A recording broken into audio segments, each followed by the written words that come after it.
Today, I'm going to talk about and answer a question that I get asked frequently.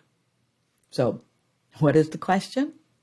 Well, why do some schools maintain thriving, stable teams while others face constant turnover?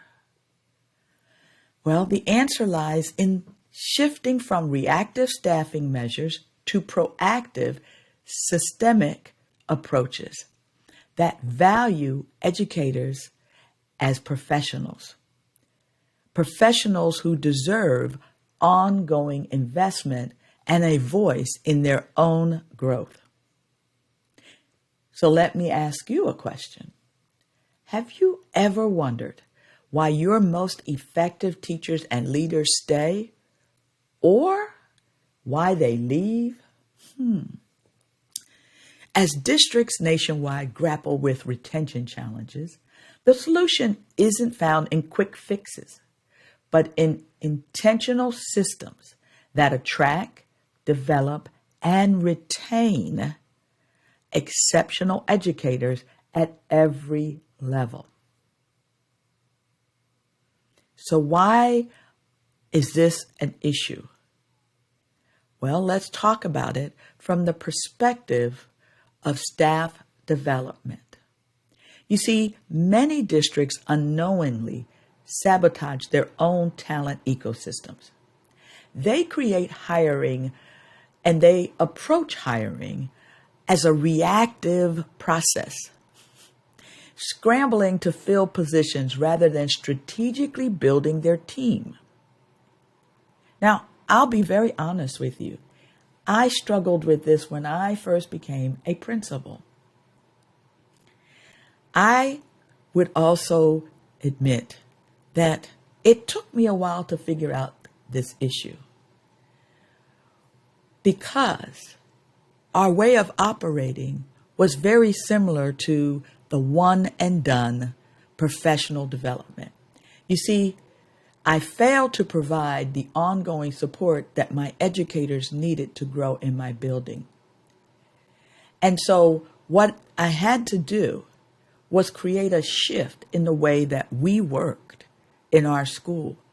And instead of doing one and done, and instead of looking at recruitment first, we shifted to retention and we started doing professional development based on the needs of our staff. Next, I want to talk about perhaps most critically, when you are struggling with recruitment, it's because you're restricting leadership development to those informal positions, missing opportunities to cultivate capacity throughout the organization. As one superintendent previously confessed, we used to treat hiring like emergency response rather than strategic planning. Our results reflected that approach. So, districts also frequently misdiagnose the retention problem, as I just spoke about, assuming it's primarily about compensation, when research consistently shows educators leave due to poor working conditions, lack of administrative support, and limited growth opportunities. Now, this is talking about educators who leave our school systems or schools, not leaving the profession. Because when they leave our school system or our schools, they go to a different school system and a new school. So compensation is important, and we don't deny that. But what I'm saying is that's not always the primary reason why people leave, educators leave us. The shift that makes the difference is what I want to transition to. So, because we know we have a problem, but how are we going to fix it? Well, successful districts operate with fundamentally different beliefs about their people. First, they understand that quality education requires quality educators, not just in the classroom, but throughout the entire system. As Peter Drucker noted, culture eats strategy for breakfast, and nowhere is this truer than in schools. Second, they recognize that development isn't an expense, but an investment directly tied to student outcomes. So when you invest in the growth of educators, everyone benefits. Third, they approach leadership as a practice, not a position. So they create opportunities for influence and impact at every level, understanding that leadership capacity throughout the system drives sustainable improvement. So now you've heard those practices, you're wondering, wow, what methods actually work? Well, based on research and successful practice, here are the approaches that create thriving educator ecosystems. Number one, create comprehensive development pathways that differentiate between new and experienced staff. New educators need structured support focused on high leverage teaching moves, while veterans benefit from inquiry-based coaching and leadership opportunities.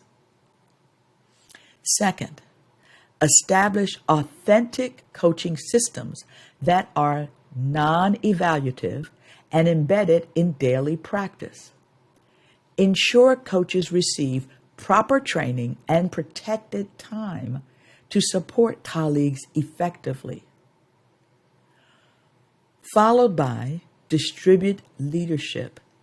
I want you to distribute leadership intentionally by creating both formal and informal opportunities for teachers to lead initiatives, to mentor colleagues, and participate in meaningfully designed decision-making processes. The fourth thing that I would recommend that you do based on research is to prioritize educator well-being by auditing time commitments, protecting planning periods, and modeling sustainable work practices.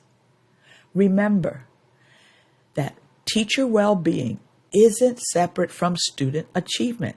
It's a prerequisite to it.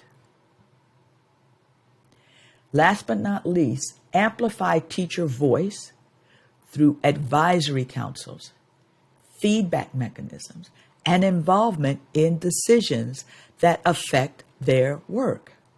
As Daniel Pink emphasizes, control leads to compliance. Autonomy leads to engagement. So, what are your next steps? Well, this week, I want you to commit to 3 actions that will strengthen your educator ecosystem. The first action is to conduct an honest audit of your current development and retention practices. Ask yourself, where are you reactive rather than proactive? Number 2, meet with 5 educators at different career stages to understand what would make their work more sustainable and rewarding. And the third action is to identify one administrative burden you can eliminate to create more space for meaningful growth.